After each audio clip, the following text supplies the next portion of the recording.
정말 오늘 우리의 예배가 하나님께 깊이 접속되는 예배가 될 수 있었으면 좋겠어요. 아멘이신가요? 옆 성도님에게 한번 이렇게 좀 얘기해 보시겠어요? 하나님과 깊어져야지요. 네, 제가 아까 전에 이제 같이 예배를 시작하면서 찬양을 하는데, 저도 함께 찬양을 하는데 그런 기도가 계속 되는 거예요. 종교 생활이지 않았으면 좋겠어요. 저희가 주일날 지금 이 공간에 와서 예배하는 이 시간이 종교 생활이 되지 않았으면 좋겠는 거예요. 죄송하지만 그냥 이곳에 왔다가 가는 거는요, 어쩌면 안 와도 되는 건지도 모릅니다, 여러분. 진짜 여기서 예배한다는 것은 뭐냐면요, 하나님 안에 오늘 내 존재를 확정하는 거예요. 다시 한번 확인하는 거예요. 사실 우리가 하나님께 예배 드립니다 하지만 우리가 뭘 드리나요? 하나님께 드릴 게 뭐가 있나요? 하나님께 뭔가를 막 드리려고 하는, 그게 어쩌면 종교 생활인지도 모릅니다. 그것이 아니라 하나님 살아계십니다. 믿으십니까? 그 살아계신 하나님 안에서 오늘도 내가 살아가고 있지 않습니까?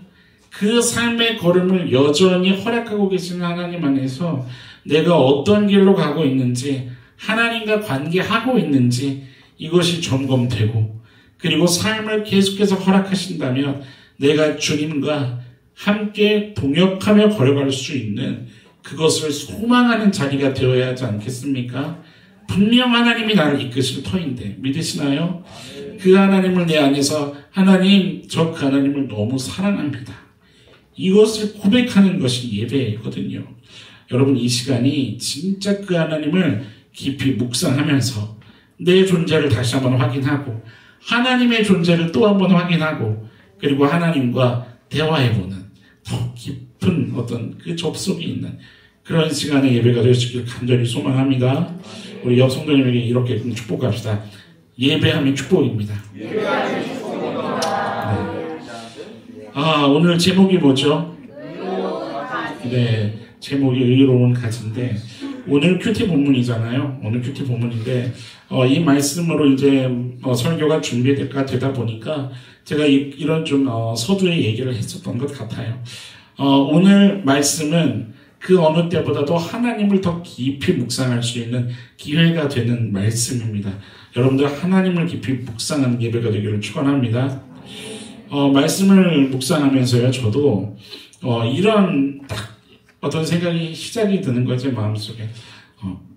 내가 신앙을 가지고 이 땅을 살아간다는 게 뭘까? 세상 속에서 내가 예수 그리스도를 믿는다는 게 뭘까? 세상을 살아가는데, 삶을 살아가고 있는데 내가 예수님을 믿는다는 게 도대체 뭘까? 신앙을 가지고 살아간다는 것. 여러분, 이 땅은요, 뭐가 관영하는 세상입니까? 죄가 관영하는 세상 아닙니까? 죄가 관영하다 보니까 불가피하게 내가 원치 않아도 무엇이 이 땅에 가득한가요? 고통이 가득하고요, 괴로움이 가득해 차버리지 않았습니까? 그런 시간과 공간을, 그 신음과 비명이 가득한 시간과 공간을 성도로서 어떻게 살아가야 할 것인가?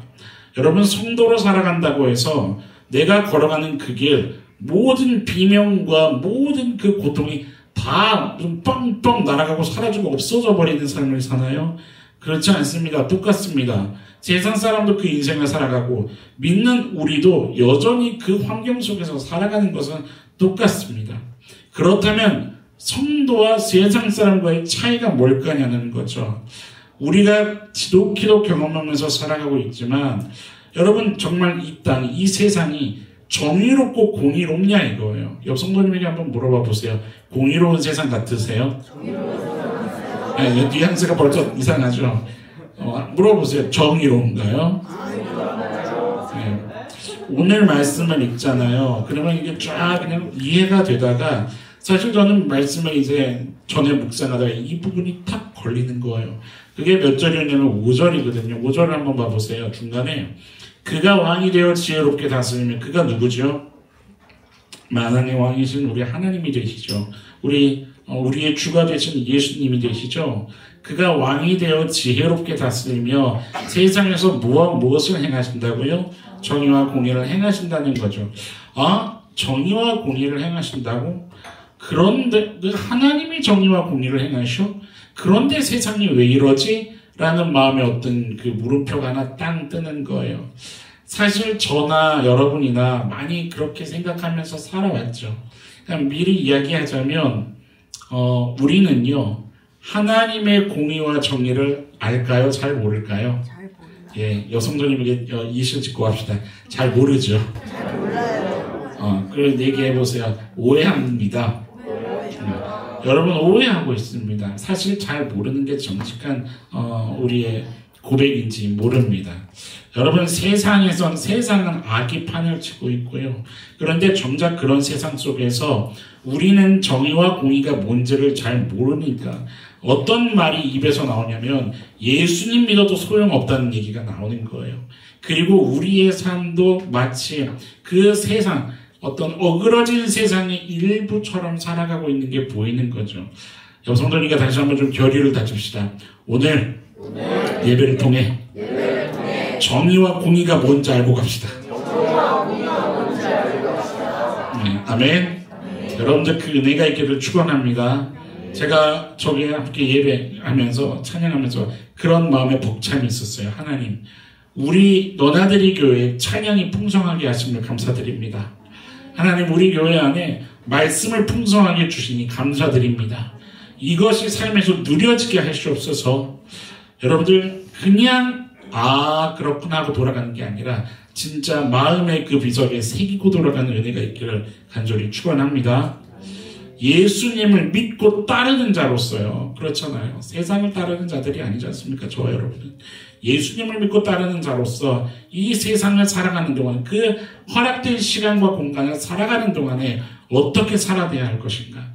그 시간과 공간을 어떻게 살아내야 할 것인가? 하나님이 공의와 정의의 하나님이라고 하시는데 그 공의와 정의의 하나님을 따르는 자로서 어떻게 살아내야 할 것인가? 성령의 깨닫게 하실 은혜가 있을 줄로 믿습니다. 오늘 본문 말씀이요. 실은 내용은 매우 단순합니다. 2절을 한번 봐보세요. 2절 중간에 이런 기록이 있죠. 보고 계십니까? 네. 너희가 내 양떼를 어떻게 해요? 흩으며 그것을 몰아내고 어떻게 안 해요? 돌보지 아니한다는 것죠. 지금 하나님께서 말씀하고 계시는 중인 건데 뭐냐면 이 땅의 목자들이 어떤 모습을 보이고 있다라고 지금 하나님이 얘기하시는 거예요. 목자들은 누구를 가리키냐면 왕들을 이야기하는 겁니다. 이스라엘에 세워졌던 그 열왕들을 얘기하는 거예요. 왕들을 얘기하는 건데 그들이 뭐를 하냐면 뭐를 했어요? 양떼를 흩었어요. 그리고 뭐 했어요? 몰아내고 돌보지 않았다는 건 이게 무슨 말이냐면요. 유대 땅에 이스라엘 땅에 세워진 열왕들은 뭘 해야 되는 사람들이냐면 하나님의 뜻을 흘려보내야 하는 사람들인 거예요. 그래서 성경이 목자라고 표현을 하는 겁니다. 하나님의 뜻을 그 땅 가운데 흐르게 해야 할 지도자들인데 이들이 뭘 하냐면 그 왕들의 역사 속에서 누구의 배를 채우느라 정신이 없어요? 자신들의 배를 채우는 거예요. 그 욕망을 채우기 위해서 뭐를 하냐면 전 국가적인 우상 숭배를 합니다. 왕이 앞장서서 우상 숭배를 하는 거예요. 산당을 짓고요. 심지어 성전에다가 우상 숭배의 제단을 만들기도 했고요. 정의가 땅에 엎드려지고 공의가 물러나는 일들을 그들이 앞서서 자행했죠. 부정과 악을 서슴지 않았어요. 그래서 그 결과 어떤 일이 있었던 거냐면 그 2절에 다시 보시면 양떼를 흩으면 몰아냈다고 기록이 되어 있잖아요. 이게 뭐에 대한 표현 같으세요? 이스라엘 백성들이 결국은 어디로 다 끌려갔다는 얘기인가요? 이방 땅에 포로로 끌려갔다는 그 얘기를 지금 하나님께서 하고 계시는 거예요. 그런데 그러한 와중에 하나님은 뭐를 하실 분이시냐면 뭐를 일으키실 하나님이십니까? 한 의로운 가지를 일으키실 하나님이시라는 거예요. 5절 말씀을 같이 한번 봅시다. 5절 보세요. 여호와의 말씀이니라 보라 때가 이르리니 내가 다윗에게 뭐를 일으키실 것이에요? 네. 여기서 말하는 가지는 또한 왕을 얘기하는 것인데 그냥 왕이 아닌 거죠. 지금 의로운 왕인 거죠. 새로운 역사가 이제 펼쳐질 거라는 거예요.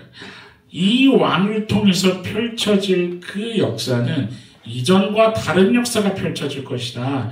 전혀 다른 왕이 나올 거기 때문에 이스라엘 왕들과 인간의 왕들과 전혀 다른 왕이 나올 거기 때문에 그러니까 일단 이게 뭐냐면요. 여러분 이스라엘 사회 전체가 다 어떻게 돼버렸어요? 이스라엘 사회 전체가 이방 나라에 멸망당했어요. 아수르가 침공하고 바벨론이 침공하고 그러면서 다 멸망당했다고요. 멸망당했고 포로로 끌려갔고 나라는 무너져 버렸고 그러니까 쉽게 얘기하면 나라 전체에 소망이라는 걸 찾아볼 수 있어요? 없어요. 소망이라는 걸 찾아볼 수가 없어요. 미래를 생각했을 때 미래의 소망이 있어요? 없어요. 기대할 수 있는 게 없어요. 나라가 무너졌고 그 전쟁의 침공으로 집이 무너져 내렸고 사랑하는 사람이 죽었고 이방 나라로 끌려가는데 거기에서 무슨 소망을 찾아요? 나도 차라리 죽는 게 사는 것보다 낫겠지라는 생각이 들지 않았을까요? 뭐냐면 안팎으로 아무런 희망할 수 있는 내용들이 없는 거예요. 이스라엘 전체 사회에는.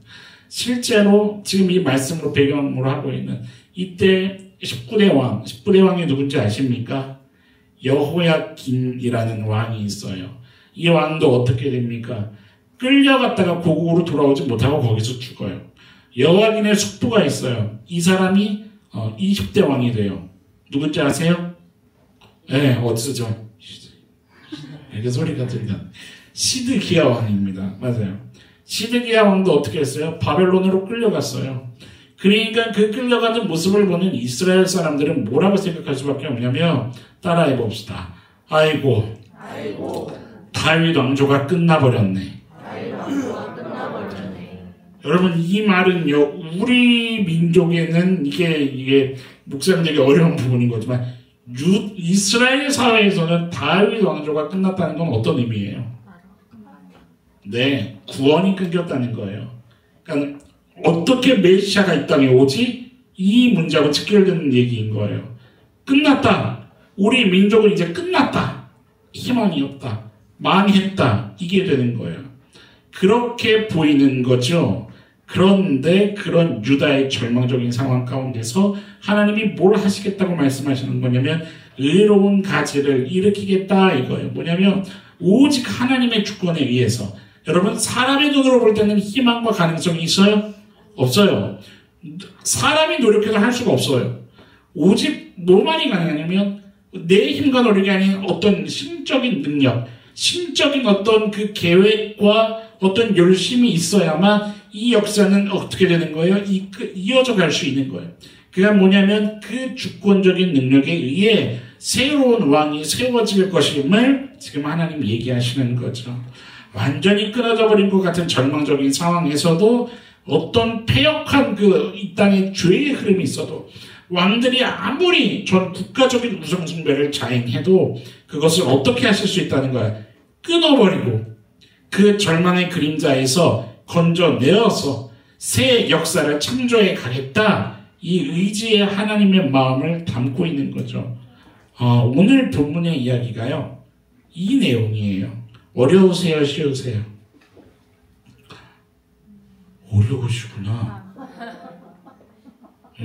보통 어려울 때 대답을 안 하잖아요. 다시 지만 15분 전으로 돌아가서 설교 시작할까요? 어려우세요? 쉬우세요? 쉬워요. 네, 넘어가겠습니다. 그러면 쉬우신 거죠? 네. 내용은 어렵지가 않잖아요. 죄로 가득 찼고 왕이 끊겼고 그런데 하나님이 그거 내버려두지 않고 예수 그리스도를 통해서 계속 이어가겠다. 이 얘기인 거잖아요. 내용은 단순해요. 그런데 그 안에 담겨있는 진리를 보니 이거는 그냥 말씀이 아닌 거죠. 오늘 본문의 이야기가 참 중요한 게 뭐냐면요. 여러분 예레미야를 통해서 선포할 이 당시에도요. 그리고 오늘 우리가 예배하면서 말씀을 마주하고 있는 지금 우리도요. 여전히 동일하게 반복되고 있는 경험이 있어요. 그게 뭐냐면 여러분 지금 이 땅은 누가 다스립니까? 물론 믿는 성도들은 하나님이 다스리십니다 하지만 그거 그 얘기하는 게 아니고요.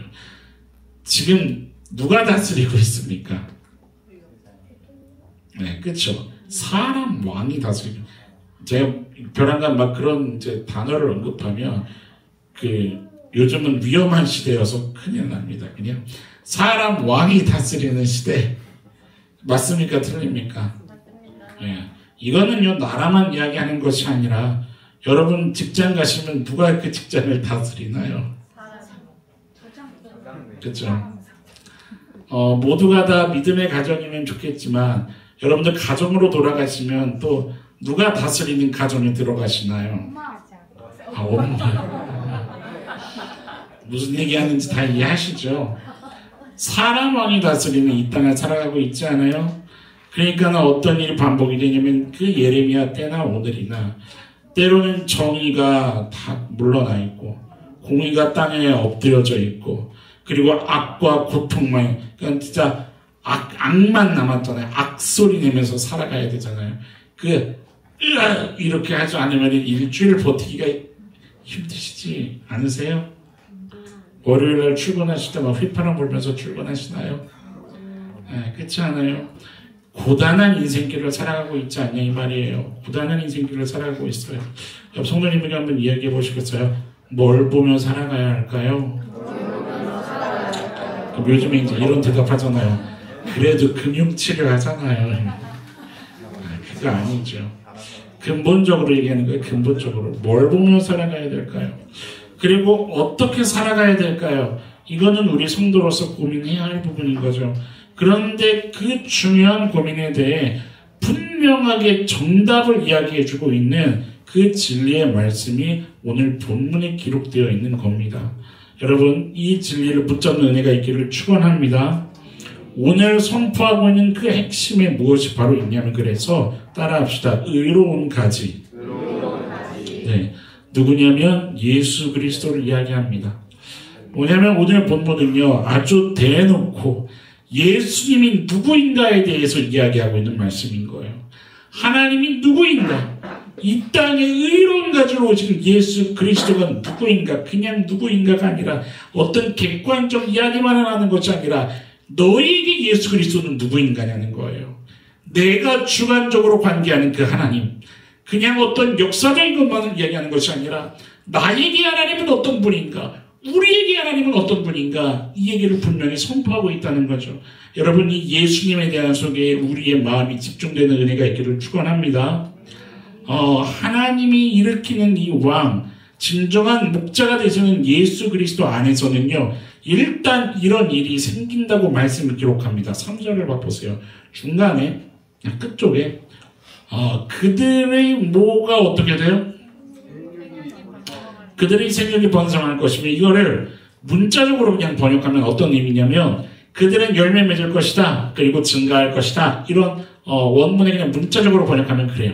근데 이 3절 말씀의 끝을 봤더니 생육이 번성할 것이며 딱 하니까 여러분들 뭐 떠오르는 말씀 구절 있지 않으세요?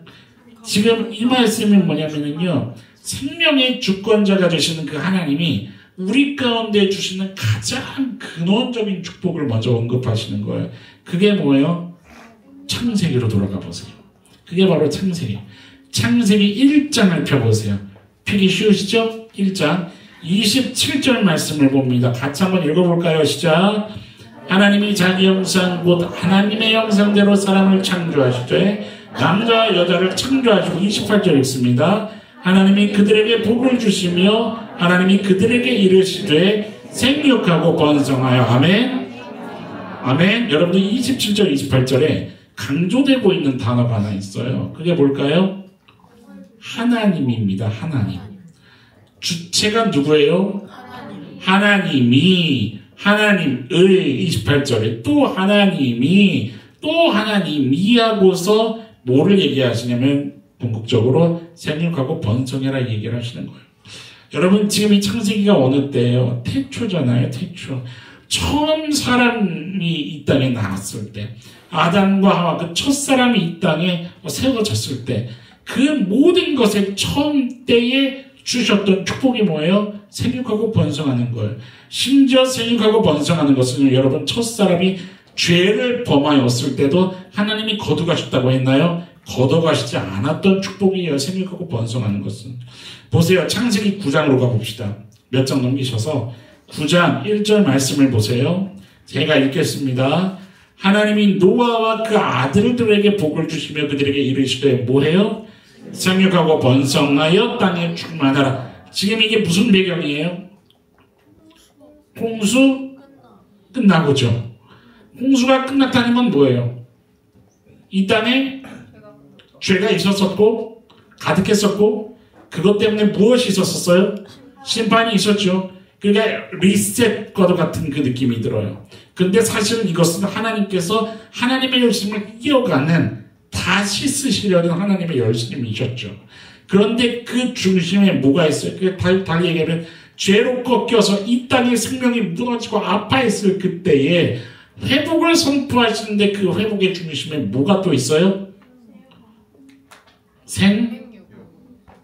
생육하고 번성하라. 이게 또 있는 거예요.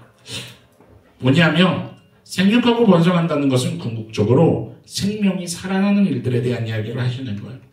뭐냐면 하나님이 왕으로 통치하는 나라에서는 어떤 일들이 있을 수밖에 없어요.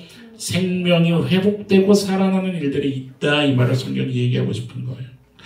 여러분 우리 인생 사는 가운데요. 왜 하나님을 왕으로 모시고 살아야 되는지 아시겠습니까? 왜 하나님이 우리의 인생 가운데에 왕이 되기를 원하시는지 아시겠어요? 살리고 싶으신 겁니다. 믿으십니까? 살리고 싶으시는 거예요. 살리기를 원하시는 거예요. 어떤 인생이라도 아무리 찌든 고단함이 있고 어떤 상처 가운데 있는 인생일지라도 하나님이 왕이 되시면 살아날 수 있다 이 말을 하는 거예요. 하나님이 계시면 다시 회복될 수 있다는 거예요. 어떤 환경 조건이었건 괜찮다는 거예요. 하나님이 왕이 되시면 그게 나라에서는 다 살아날 수 있다는 거예요. 회복될 수 있고 치유받을 수 있고 숨을 쉴 수 있다는 얘기를 하는 겁니다. 여러분들 신앙생활하고 계시는 지금 이 여정 동안에도 혹시 답답하십니까? 이 답답함을 어떻게 해야 할지 모르시겠습니까? 그렇다면 정말 겸손히 하나님 앞에 다시 한번 무릎 꿇고 주여 나의 삶의 왕이 되셔서 통치하여 주옵소서. 기꺼이 그분께 주권을 드릴 수 있는, 기꺼이 그분을 왕으로 모실 수 있는 저와 여러분들의 결단이 있을 수 있기를 간절히 축원합니다. 여러분 하나님을 왕으로 섬기시기를 소망합니다. 하나님이 왕이 되는 나라, 하나님이 통치하는 그 나라는 왜 생명이 살아나는 일들이 있을 수밖에 없는가? 당연하죠. 여러분 예수님이 어떤 분이세요? 오늘 기도하는 가운데도 우리 대표 기도하실 때 목자 되시는 예수님을 고백하기도 했고 오늘 특종하면서 하나님은 누구인가 이 고백 참 성령께서 하나로 쫙 이어가시는 은혜를 또 보게 되는 거예요. 여러분들 예수님이 어떤 분이세요? 요한복음을 펴보세요. 요한복음 10장 10절인데 여러분들 가지신 성경을 펴시고 좀 더 딱 직접적으로 그 의미가 느껴질 수 있게 하려고 표준 세번역으로 화면에 준비해 있거든요. 한번 봐보세요. 요한복음 10장 10절 예수님은 어떤 분이십니까? 같이 읽어봅시다. 시작. 도둑은 다만 훔치고 죽이고 파괴하려고 오는 것뿐이다. 나는 예수님이죠. 나는 양들이 생명을 얻고 더 얻어서 아멘. 여러분 이 말씀 구절이 너무 따뜻하지 않으세요? 그냥 보세요. 나는 양들이 생명을 얻어서 살게 하려고 왔다. 이렇게 기록되어 있잖아요. 어떻게 하세요? 생명을 얻고 더 얻어서요. 더 얻어서 풍성하게. 오늘 이따 점심이 맛있는 짜장밥이거든요. 우리 애찬팀에서 정성스럽게도 준비를 해주셨는데 밥을 이제 배식 받으러 갔어요. 우리 용섭 성도님이 앞에 갔는데 학원사님께서 왔어요 하고서 반 그릇만 딱 떠주시는 거예요. 그래서 잘 먹어요. 맛있게 먹어요. 우리 용섭 성도님 마음이 어떨까요? 근데 옆에 있는 우리 소영 성도님이 같이 딱 서 있었네요. 아이고 왔어. 딱 한 번 떠줬더니 그릇이 그것밖에 없어? 더 가져와 봐. 하고서 한 숟갈 더 떠주시는 거야. 아니다. 더 뭐라 또 한 숟갈 더 떠주시는 거야. 어떨까요? 우리 소영 성도님 마음이. 네. 여러분 이해되세요? 지금 제가 비유적으로 한 얘기지만 예수님이요 그냥 그래 너 살리러 왔어 이렇게 얘기하시는 게 아니에요. 생명을 얻고 더 얻어서 풍성하게 누리게. 여러분 이게 뭐냐면요 얻고 더 얻어서 풍성한다는 게 뭐예요? 이 땅이 죄로 꺾여서 생명이 아파하고 있지 않습니까? 그런데 생명을 살려서 그냥 살아가게 하는 정도가 아니라 그 생명에 살아나서 걸어간다는 게 뭔지 누릴 수 있게 해주시겠다는 거예요. 누리는 삶을 너가 그 삶을 살아가는 동안에 숨쉬며 걸어가는 그것이 도대체 어떤 의미를 갖고 있으면 풍성한 것인지 보세요. 거기 몇 절 아래 14절이요. 앞에 계속 보셔도 돼요. 예수님이 뭐라고 다시 반복하면서 얘기하시냐면 나는 선한 목자야 라고 얘기하시는 거죠. 그러면서 뒤에 뭐라고 얘기하시냐면 나는 내 양 알아 라고 얘기하는 거예요. 여러분 이런 목자가 선한 목자인 줄 믿으시기 바랍니다. 뭐를 알아요? 여러분을 아시는 거예요. 여러분 가슴을 두드리면서 한번 얘기해 보세요. 나를 아시는 분. 여러분 나를 알기 때문에 나로 하여금 풍성하게 누리게 하시겠다는 게 이게 무슨 말이냐면 15절 봐보세요. 그것은 마치 하면서 부연 설명을 하시죠. 아버지께서 누구를 아세요? 그러니까 이거는 지금 예수님이 하나님과의 관계성을 얘기하는 거예요. 하나님이 나를 알지 않아? 그러면서 예수님도 뭐라고 얘기하세요? 나도 하나님을 아는 것과 같아. 실은요 이 말이 당초 무슨 말씀을 하시는 거지? 라고 어렵게 들릴 수도 있어요. 그런데 이어서 봐보세요. 나는 양들을 위하여 내 목숨을 버려. 여기까지의 맥락을 보면 하면서 이해되는 게 하나가 있어요. 여러분 지금 예수님이 누구를 아세요? 하나님을 아세요. 하나님은 누구를 아세요? 예수님을 아세요. 기본적으로 뭐를 지금 얘기하냐면 예수님은 자신이 어떤 존재인지 아신다는 거예요. 하나님은 어떤 존재인지 아신다는 거예요. 제가 아까 그런 얘기를 했죠. 우리 종교적인 예배하지 말자고요. 예배라는 것은 뭐냐면 하나님 안에서 내가 어떤 존재인가를 다시 한번 확인받는 시간인 거예요. 하나님이라는 분이 내게 어떤 존재인지를 다시 한번 확인하는 시간인 거예요. 그 확인하는 안에서 뭐를 발견하게 되나요? 내 인생의 이유, 내가 살아가는 의미, 그분이 나의 하나님이 되신다는 것에 대한 어떤 의미. 그래서 내가 이 땅을 살아가는 동안 그런 의미와 어떤 이유를 가지고 어떤 방향성으로 살아갈 것인가, 이런 방향성 합쳐서 얘기한다면 아마 사명이라는 단어라고 얘기해도 틀리지 않을까요? 사명을 발견하는 거죠. 예수님에게는 사명이 있음을 하나님 안에서 발견하는 거예요. 예수님의 사명이 뭡니까? 그게 뒤에서 나오는 말씀인 거예요. 내 목숨을 버리노라. 아멘. 하나님도요 아프셨지만 어떤 것이 있을 수밖에 없었던 거냐면 내 아들이 십자가에서 희생되어야 이 땅에 죄로 찌는 그 인류가 유일하게 구원받을 수 있는 문이 열림을 하나님이 아시는 거죠. 하나님이 내 자녀를 이 땅에 보내는 그 이유와 의미를 분명히 아시죠. 하나님과 예수님이 접속되어 있을 때 그 존재가 분명해지고 이유와 의미가 분명해지고 방향성이 확실해지고, 그러니까 이것을 이루기 위해, 다른 말로 할까요? 예수님이 우리에게 더 얻고 누릴 수 있게 하시기 위해 생명을 지켜주시고 이루시기 위해 뭐를 선택하시는 겁니까? 그 15절 끝에 있는 말씀인 거예요. 내 목숨을 버린다. 목숨을 버려서라도 나는 너가 누리기를 원한다. 너의 생명이 생명답게 살기를 원한다. 세상이 어떤 점수 매기는 너의 가치, 세상이 평가 매기는 너의 어떤 가치, 세상 사람들, 다른 사람들의 눈을 눈치 보고 있는, 그래서 너 스스로 쭈글탱이가 되어 있는 그런 너의 모습, 그게 아니라 내가 너를 보고 있는, 내가 너에게 매기고 있는 가치. 여러분, 하나님이 우리 인생을 향해 매기고 있는 가치가 어느 정도인지 아십니까? 예수 그리스도의 핏값입니다. 믿으십니까? 하나님의 생명이요. 그 가치를 누리기를 원한다. 풍성하게 누리기를 원한다. 그냥 살아가는 정도가 아니라 여러분 그것을 위해서 목숨을 버리시겠다는 결단 아니세요? 마태복음을 좀 넘어가 볼까요? 마태복음에서는요 그런 목자의 심정을 이렇게도 표현하고 있지 않아요? 마태복음 18장 12절 말씀을 보면요 마태복음 18장 12절은 우리 한번 좀 함께 읽어보도록 합시다. 마태복음 18장 12절 찾으셨으면 아멘. 같이 읽어봅시다. 시작. 너희 생각에는 어떠하냐? 만일 어떤 사람이 양 100마리가 있는데 그 중에 하나가 길을 잃었으면 그 99마리를 산에 두고 가서 길 잃은 양을 찾지 않겠느냐? 믿으십니까? 예수님이 어떤 마음을 지금 보여주고 계시는 거예요? 있잖아, 나는 한 마리의 양을 생각할 때 뭐를 걸고 생각하시는 거예요?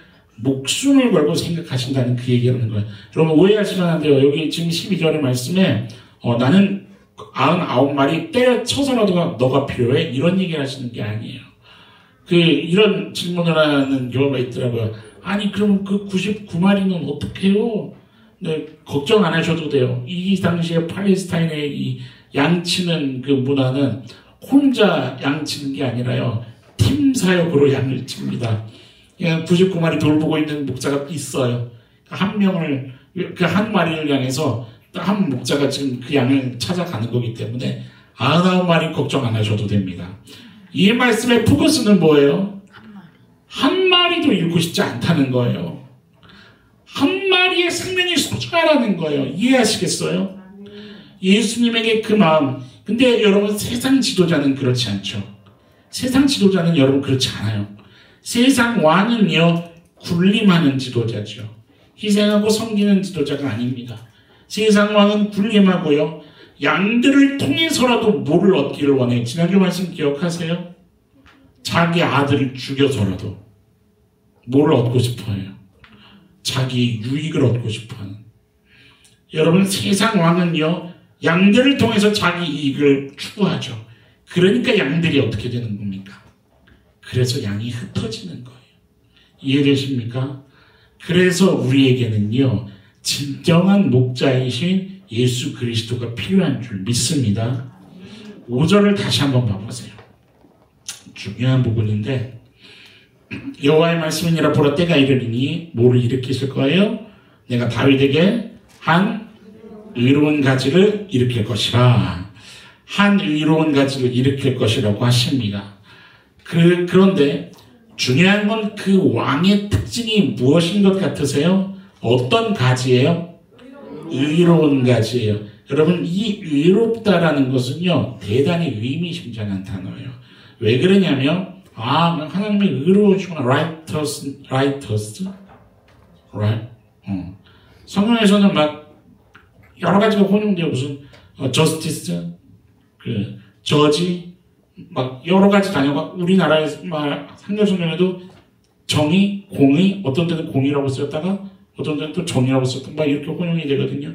근데 원어를 살펴보면 뜻이 분명해지는 게 있습니다. 그러니까 의롭다 이것은 일단 기본적으로 어떨 때 쓰이는 거냐면 하나님의 속성을 표현할 때 쓰이는 이 단어인 거죠. 하나님이 누구인가? 의로운 가지라고 얘기할 때 그것을 사용하는 여기 우리가 좀 집중을 해야 되는 거예요. 꼭 평생 기억하고 사십시오 이런 건 아니지만 머릿속에 있으면 유익할 정도이기 때문에 한번 이렇게 보시면 참 좋을 것 같기는 해서 일단 준비해 봤어요. 이 한국말로는 어떻게 읽는지도 써놨으니까 언어를 읽으려고 노력하지 마시고 저런 꼬부랑 언어구나. 근데 그 아래 이렇게 쓰여있구나 해서 한번 읽어보시면 좋겠어요. 의롭다가 뭐라고요? 차티크예요. 차티크. 발음이 좀 어렵죠. 차티크. 이 차티크가 뭐냐면 기본적으로 의롭다, 공평하다, 올바르다 이런 의미를 가지고 있어요. 방금 얘기한 것처럼 이게 막 혼용돼서 쓰여요.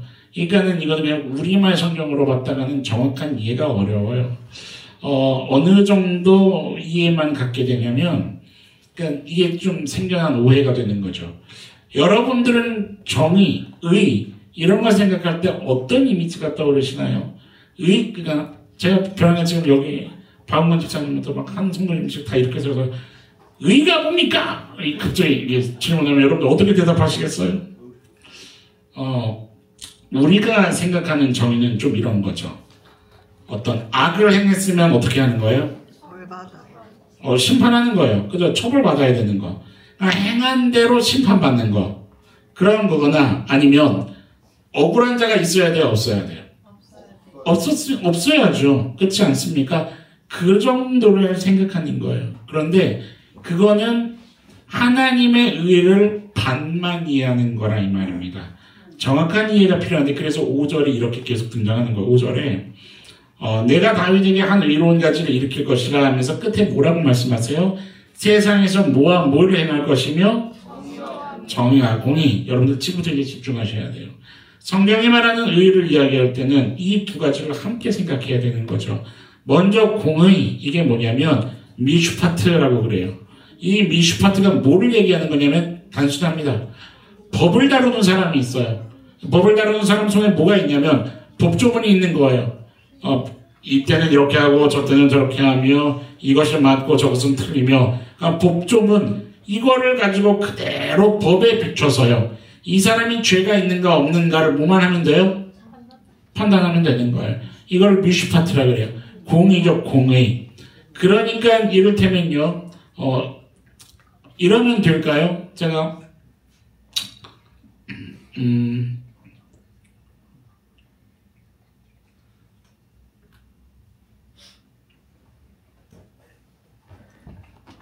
여기서 저랑 가장 친한 사람이 누굴까요? 사모님이요.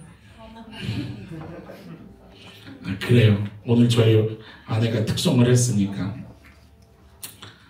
막 저희 아내가 특송하지 않으니까 아멘 아멘 막 하고 했다가 이제 우리 동교 성도님이 나와서 특송을 하는 거예요.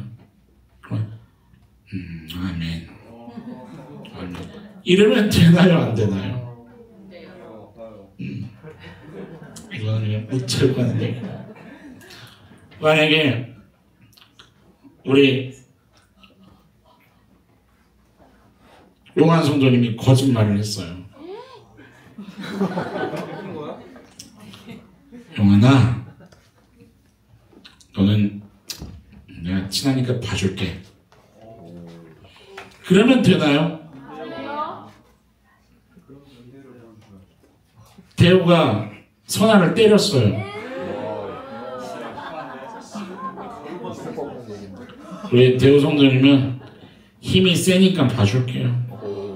내가 맞을지 모르니까. 이러면 되나요? 그거 아닌 거죠. 그러니까 세상이 힘이 없으니까 좀 봐주고 반대로 힘이 강하니까 또 어쩔 수 없이 봐주고 이러면 안 되는 거잖아요. 여러분 세상에는 뭐가 있어야 돼요?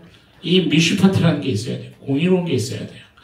이거는요 여러분 뭐를 위해서 한 거냐면 더 이상의 죄, 범죄의 증가를 막기 위한 거예요. 이해되세요? 여러분들이 오해하는 게 있죠. 눈에는 눈으로, 이해는 이로, 이 동용보복의 법칙. 이거를 어떻게 이해하십니까, 여러분?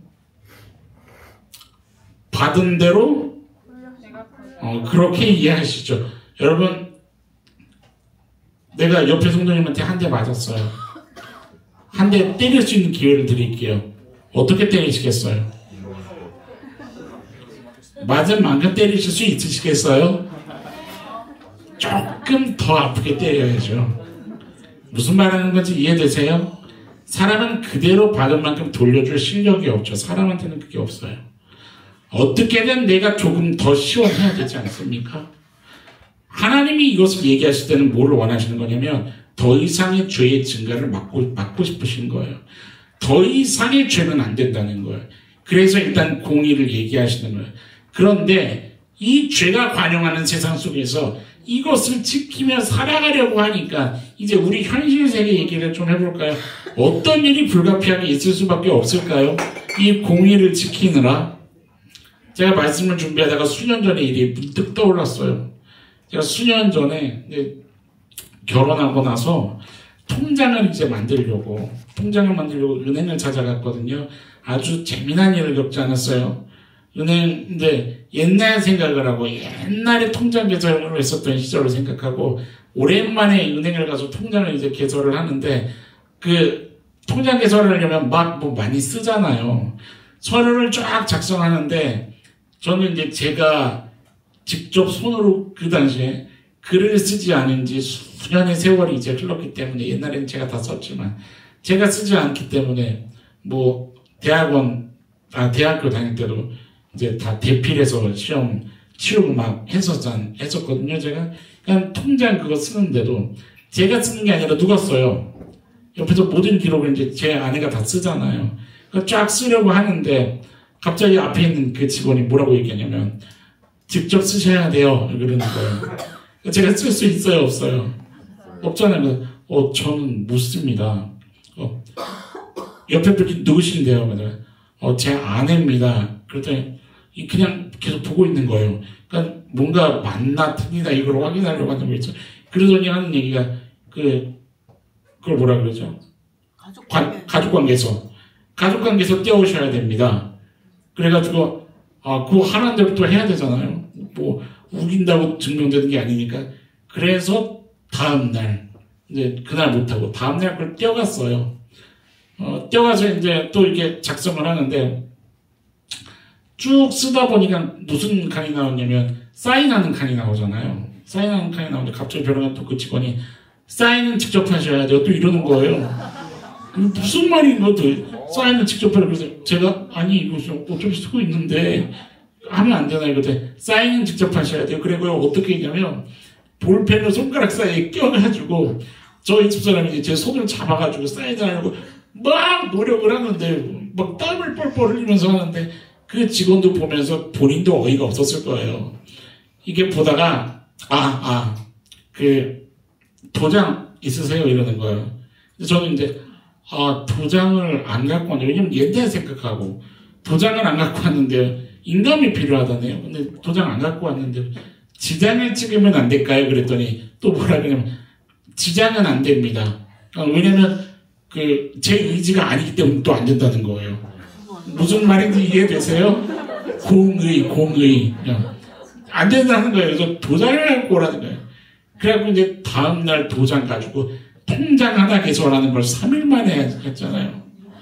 근데 그러면서 제가 그때 무슨 생각이 들었냐면 이게 장애를 가지고 법대로 산다는 게 참 힘들구나 이 생각을 하는 거죠.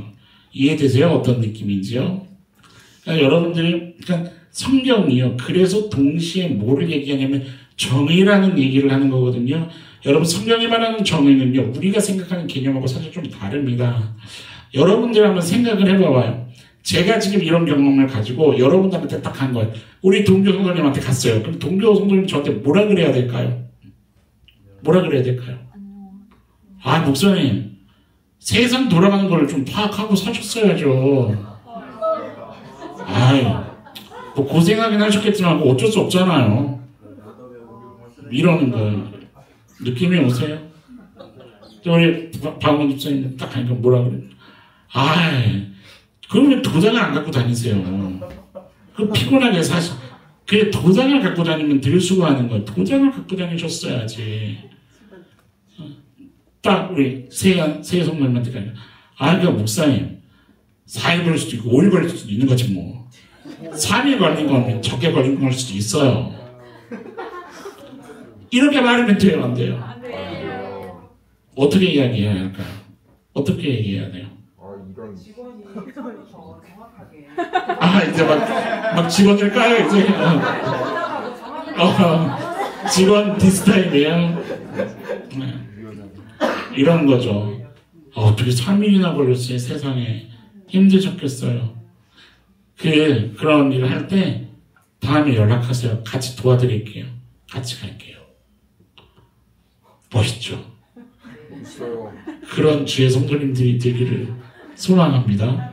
제가 지금 왜 이런 얘기를 하는 거냐면 이게 바로 오늘 본문이 이야기하는 정의예요, 여러분. 이해되세요? 이게 정의라는 거예요. 지금 뭐 너 T야 F야 이런 얘기하는 게 아니에요. 여러분 정의가 뭐냐면요. 체다카라고 하는 체다카.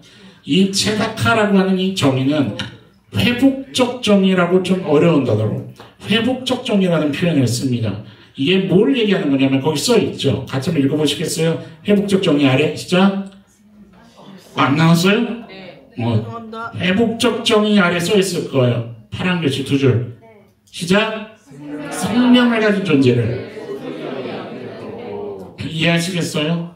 생명 가진 존재를 바라보면서 정말 그 심연 깊은 곳에서부터 소중 여길 줄 아는 태도, 그가 회복적 정의라는 게 무슨 얘기를 하는 거냐면 여러분 공의는 반드시 필요해요? 없어도 돼요? 필요해요. 안 그러면 죄가 더 넘쳐날 거 아니에요. 공의는 반드시 필요해요. 그런데 공의가 필요하기 때문에 공의를 쫓아서 살아가지만 공의를 쫓아서 살아가느라 때로는 마음이 어떨 수가 있어요. 그 죄를 해치고 내가 그 가운데서도 불법을 행하지 아니하리라. 내가 정직하리라. 타협하지 아니하리라. 우리 학생들 정품 프로그램 쓰는 거 얼마나 힘들어요. 공감하는 학생들이 별로 없습니까? 제가 신학교 딱 갔는데 교수님이 제일 먼저 하신 얘기가 여러분들 한글 정품 씁니까? 해적판을 씁니까? 해적판은 소위 말해서 그 돌아다니는 돈 안 내고 쓰는 프로그램을 얘기하는 거거든요. 근데 제가 그런 프로그램을 썼었거든요. 제가 별명이 뭐였냐면 잊어버렸네. 은혜입니다. 저한테 누가 붙여줬던 별명이 있을 거예요. 왜냐면 그런 프로그램을 한 100개를 보유하고 살았기 때문에. 저는 그런 외장 하나를 갖고 살았었어요. 그거를 또 사역한답시고 그런 시절이 저한테 있었는데 왜냐면 교회 컴퓨터 한 6대 7대를 제가 다 관리했었거든요. 그런 프로그램 가지고 저는 의식이 그냥 멍청했었죠. 하나님의 마음을 모르는 시간이었었죠. 근데 어쨌거나 학교를 딱 갔는데 여러분들 불법 씁니까? 정품 씁니까? 저는 정품 쓸 수 있도록 지원해주는 우리 목회자들에게 지원해준 너나들이 교회가 정말 최고의 교회인 줄 믿습니다. 요즘 정품을 쓰면서 얼마나 마음이 후련한지. 근데 값이 작지가 않거든요. 쓰시는 분들 아시겠지만 작지가 않거든요. 힘들거든요. 그거를 유지하는 게 힘들거든요. 계속 돈을 지불해야 되니까. 뭔지 이해되세요? 여러분들 공의를 쫓느라 뭐를 불가피하게 경험하게 되는 거냐면 힘든 거예요. 힘들고 고단한 거예요. 그러니까 옳고 그름 이런 거가 있기 때문에 냉정할 수밖에 없는 부분이 있는 거예요. 그러니까 세상에서는 실제로 어떤 일도 벌어지냐면 합법한 범주 안에서 엄청난 부를 누리고 사는 사람이 있습니까? 없습니까? 있죠. 그런데 동시에 그 냉정함, 반듯함 때문에 도저히 헤어나올 수 없는 가난에 그렇게 지치는 인생들이 있습니까? 없습니까? 있지 않아요? 성경에서는 어떤 부류의 사람들이 그렇습니까? 외국인들, 어린 약자들, 과부들. 그러니까 뭐냐면 사회적 약자들을 이야기하는 이들은요. 그 피곤함과 고단함에서 헤어나올 수가 없는 거예요. 그러니까 성경이 뭐를 얘기하냐면 그런 상황 가운데 있는 이들에게 우리 옆 성도님 바라보면서 얘기합시다. 제가 채워드릴게요. 여러분 어떻게 채워주시겠습니까? 어떻게 채워주시겠어요? 돈으로요? 네. 여러분들 마음의 소리를 들음으로 채워줄 수 있는 거고요. 함께하는 시간을 통해서 채워줄 수 있는 거고요. 따뜻한 한마디와 따뜻한 표정 하나로 채워줄 수 있는 거고. 성경이 뭐를 얘기하냐면 힘을 북돋아 줄 수 있는 것. 그러니까 기울어진 그 삶을 내가 공의를 지키느라 싸워내는 그 고단한 삶, 일주일 동안의 그 삶에 여러분들 오늘 교회 들어오실 때 여러분들 서로 만나면서 어떤 인사하셨어요? 어떤 인사하셨어요? 네. 그거를 얘기하는 겁니다. 내가 당신 옆에 있으면, 내가 그대의 옆에 있음을 계속해서 확인하며 우리 사이에 하나님이 계셔서 우리는 그러한 각박한 세상을 살지만 믿음의 공동체로 함께 걸어갈 수 있는 그러한 존재이기에 세상의 어떤 그런 어려움이 우리를 무너뜨릴 수 없습니다. 기울어진 삶을 다시 일으켜 세워주는 것, 이것이 바로 지금 이 정의, 체닥함을 얘기하는 거예요. 사랑을 가지고 생명을 향해서 해야 할 당연한 행위를 얘기하는 거죠. 모든 사람을 향해서요. 선택적으로 아니라. 재미있는 거는, 흥미로운 것은요. 이 체닥하 정의가요. 위에 의로운 가지 할 때 그 의가 단어가 뭐였습니까? 차티크였죠. 히브리어에는 여성형, 남성형 또 막 이런 형태가 있어요. 이 차티크의 여성형, 그러니까 파생 단어예요. 체닥하라는 단어. 그러니까 무슨 말이냐면 정의가 곧 무엇입니까? 예수 그리스도라는 거예요. 이 구조를 묵상하면서 얼마나 눈물이 나는지. 왜 눈물이 났냐면 사랑 없었던 때를 생각하면서 회개의 눈물이 나고요. 말씀으로 누군가를 단돌이 치면서 딱딱딱 했었던 그때가 회개가 되고, 그리고 내게 사랑을 알려주셔서 사랑으로 누군가에게 마음을 다해 다가갈 수 있는 또 새로운 삶을 살게 해주시니 감사하고 죄송해서 또 눈물이 나고 그러는 거죠. 여러분, 하나님이 어떤 분인 줄 아십니까? 앞에 화면에 써 있겠지만 하나님은요, 한번 읽어볼까요? 시작. 우리가 바른 길을 살게 하시는 분이십니다. 믿으십니까? 공의 하나님이시죠. 그런데 동시에 그 하나님은 어떤 또 하나님이십니까? 같이 읽어볼까요? 시작. 기울어진 우리의 삶에 일으키시는, 믿으십니까? 바른 길을 사느라 지치고 고단한 우리 영혼을 다시 힘주시고 응원해주시고 북돋아주시고 위로해주시고 채우시는, 다시 일어날 수 있도록 힘을 주시는 분이라는 것, 그 마른 땅에 단비를 내려주시는, 다시 우리의 영혼이 살아날 수 있도록 비를 내려주시는 그 하나님이심을 여러분들 믿으시기 바랍니다. 우리를 뭐라고 부르십니까? 하나님이 그래서 친구라 불러주시는 거예요. 친구라. 하나님이 우리의 친구가 되신다는 얘기가 여러분들 어떤 의미인 줄 아세요? 하나님은요, 우리랑, 우리 옆 성도님에게 얘기해 봅시다. 하나님이요, 당신과 친밀해지고 싶어 하십니다. 아멘. 여러분, 제가 무엇을 발견하냐면 하나님은요, 우리가 이 땅을 살아가는 동안에 진짜 우리가 하나님의 자녀가 맞냐? 그러면 우리가 어떤 삶을 살기를 원하시면 특히나 지도자를 세우실 때는 그 하나님의 마음이 더 투영되는 것 같아요. 우리 너나들이 교회 리더의 자리에 세워져 있는 우리 성도님들, 우리 직분을 맡으신 성도님들, 더 이거를 묵상하셔야 돼요. 뭐냐면 하나님의 마음이 뭐냐면 내가 너희들에게 의로운 가지지 않니? 너희들도 의로운 삶을 살았으면 좋겠어. 이 마음이 담겨 있는 거예요. 여러분, 이거를 보고 우리 좀 찬양하고 기도합시다. 2절만 마지막으로 좀 한번 봐보세요. 오늘 본문 2절에 보면은요, 이런 말씀이 있습니다. 그러므로 이스라엘의 하나님 여호와께서 내 백성을 어떻게 하는 목자요? 기르는 목자에게 이와 같이 말씀하시니라 라고 얘기하셨는데, 기르는 목자라는 이 표현이요, 대단히 흥미로운 표현이에요. 기르는 목자라는 이 표현이 어떤 표현에서 파생한 단어냐면 먹이다, 사귀다, 친구가 되다라는 단어예요. 재밌지 않습니까, 여러분? 오늘 말씀에 나오는 어떤 단어들의 이 의미들을 추적해갈 때 참 우리들의 마음에 울림을 주지 않습니까? 하나님은요, 우리를 왜 목자로 세우시냐면 이 땅에 누군가의 친구로 살아가게 하시려 했던 거예요. 왜 우리에게 직분을 주시며 왜 우리에게 어떤 자리에 세우시냐?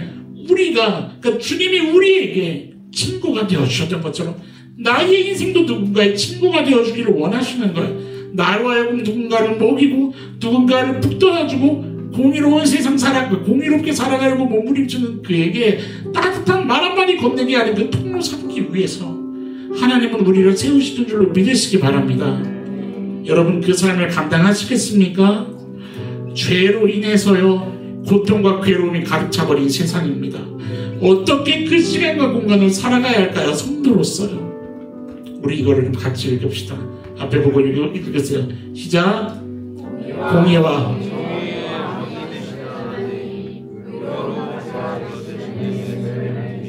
아멘.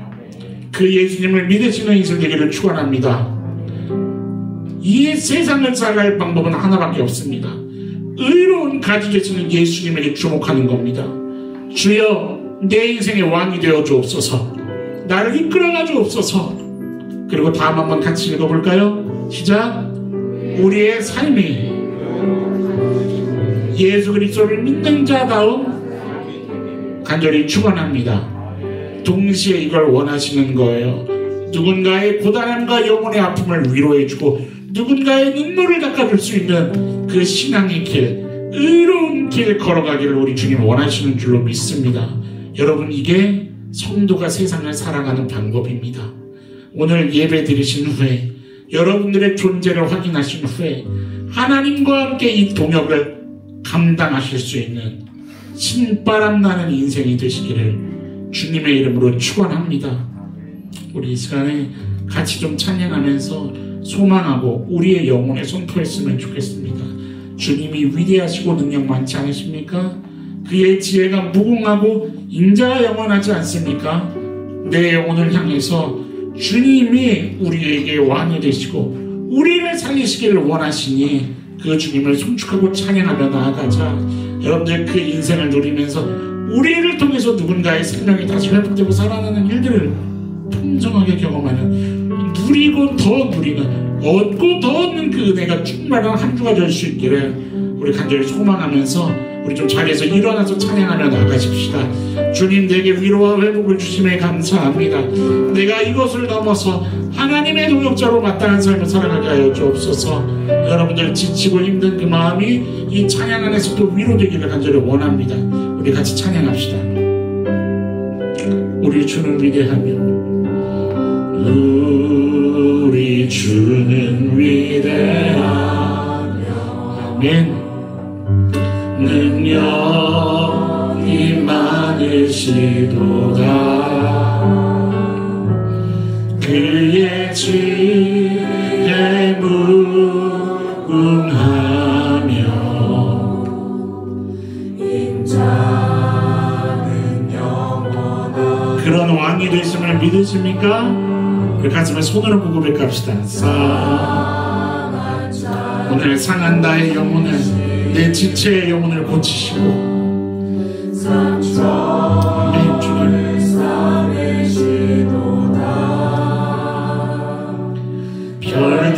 별들의 수를 세시며 이름을 붙이셨도다. 아멘.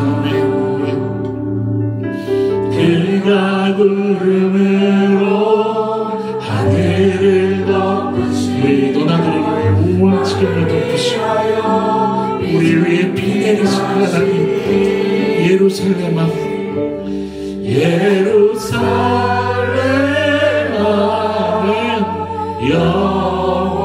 여호와를 찬송할지어다. 내 하나님을 감사함으로 그 앞에 나가며 주님제 앞에 우리에게 평안을 회복을 허락하신 하나님께 감사의 영광의 박수를 좀 올려드립시다. 할렐루야. 네, 우리 믿음으로 선포하면서 내 인생 가운데 일하실 주님을 소망하며 찬양합시다. 우리 주는 위대하며 우리 주는 위대하며 내 인생의 그런 목자로 서시기를 주님 오늘도 네가 찬양하며 주님을 초청합니다. 아멘. 그의 지혜로 아멘. 내 무궁하며 인자는 영원하노라. 상한 내 영을 주님 상한 자를 고치시며 상처는 싸매시도다. 별들의 수를 아멘.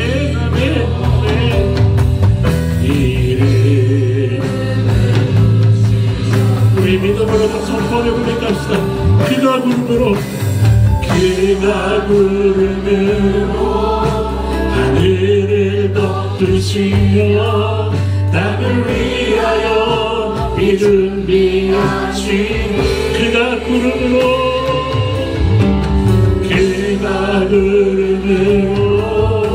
하늘을 덮으시며 나를 위하여 준비하신 그가 내 영을 덮으시며 나를 위하여 우리 한번 믿음으로 선포합시다. 그가 구름으로 내 영을 덮으시며 그가 구름으로 내 영을 아멘 나를 위하여 준비하시니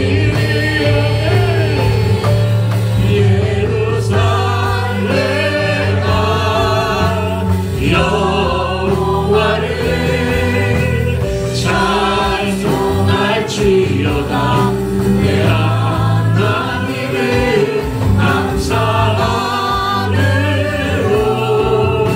그 앞에 나가며 주님 제안해요.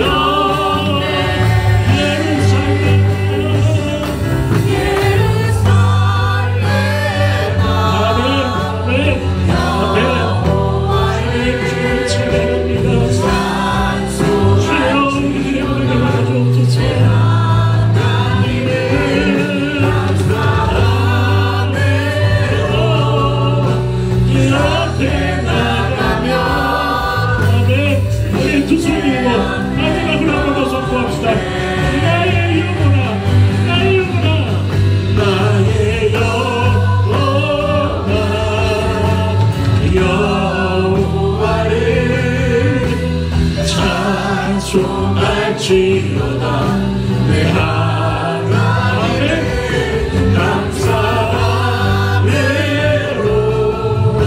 그 앞에 나가며 주님 제안 우리 함께 두 손으로 기도하며 나갑시다. 어떠한 상황 가운데 있어도 회복케 하시고 지우게 하시고 더 누리게 하시고 그 하나님을 바라보며 주여 나 또한 주님의 동역자로 살아가길 원한다고 주여 앞에 부르짖고 기도하며 나가도록 합시다. 함께 기도합시다. 주여 주여 살게 주님 주여 우리들의 예배 가운데 마음으로 주인으로 자로 주님 찾아오시고 주여 말씀하시니 주여 하나님을 주여 기도하고 원하는 가운데 하나님을 수행하고 주여 하나님을 수행하시고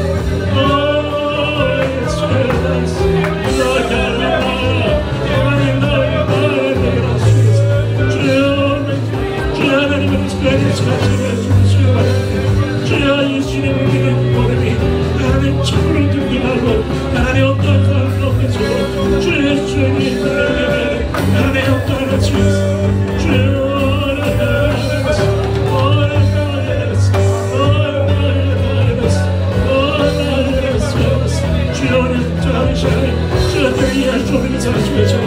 말을 하시는 하나님 하나님을 위해 하나님 존재를 원하며 하나님을 원하시는 일을하세요.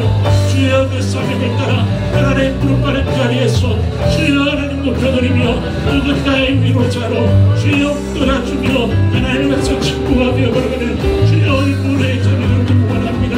하나님 사용하여 주시고 주님의 말씀을 통해서 하나님의 그 자리에서 같이 그에서도 흘러가는 귀한 일들이 우리에게 들어오시 하나님의 손에 행사를 통하시고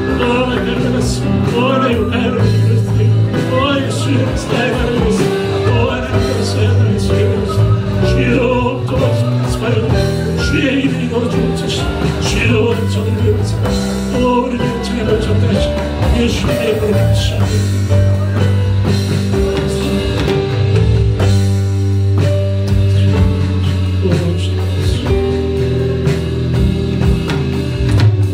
사랑하는 하나님 감사합니다. 오늘도 우리의 중심에 좌정하여 주셔서 우리가 하나님 안에서 어떤 존재인지 다시 한번 확증하여 주시고 하나님이 우리의 인생 가운데 어떤 분이신지 선명하게 보여주시니 감사를 드립니다. 하나님 걸어가는 인생 여정 동안에 의로운 가지 되시는 우리 주님만을 따라갈 수 있는 걸음 되게 하여 주옵소서.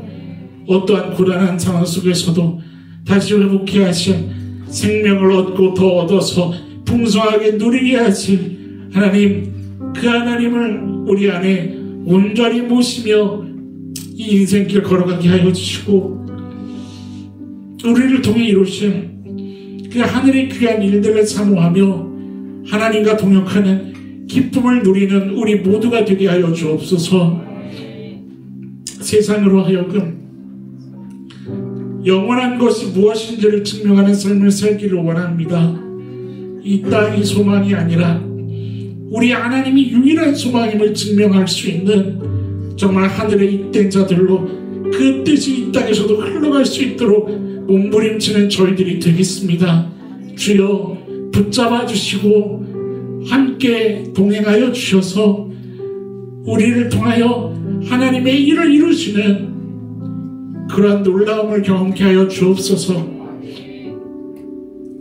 고단하고 지친 우리 성도님들의 그 영혼 가운데에 찾아와 주셔서 한없는 위로와 회복케 하시는 은혜를 허락하여 주시고, 사람이 사는 것이 오직 예수 그리스도의 말씀에 있음을 다시 한번 고백할 수 있는 우리들의 믿음 되게 하여 주옵소서.